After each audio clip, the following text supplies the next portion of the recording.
මේ තියෙන්නේ G75 පොඩි ග්‍රූන් සයිකල් එකකට සාම්පල් ප්‍රෝග්‍රෑම් එකක්. ඒක තමයි T0303 G50 maximum speed එක 1500යි. G96 103 cutting speed එක 100යි. X32යි ඉසෙට් දෙකට එනවා මොකද ඩයිමීටරේ 31යි වර්ක් එකේ.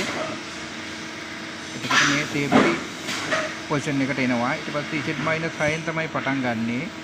G75 පළවෙනි ලයින් එක R0.5යි.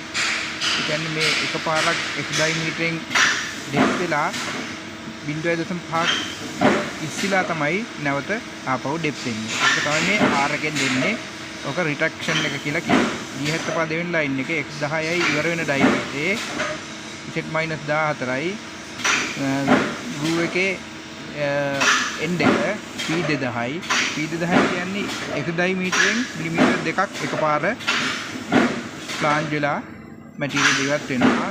Q3000 කියන්නේ Z පැත්තට නැත්නම් ග්‍රූව් එක පළල් වෙනකොට මිලිමීටර් 3 ගානේ shift වෙනවා. ස්පීඩ් එක 0.1යි.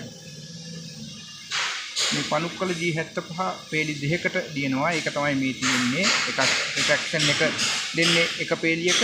දෙවනි පේලියේ තමයි එක්ස්පිනිසින් මේ ඩයිමීටරේ අඩු වෙන්න ඕන ඩයිමීටරේ ග්‍රූව් එකේ end එක ඊපස්සේ x එකෙන් කොච්චරක් පාර ඩෙප්ත් වෙනවද කියන එක z එකෙන් කොච්චරක් shift වෙනවද කියන එක.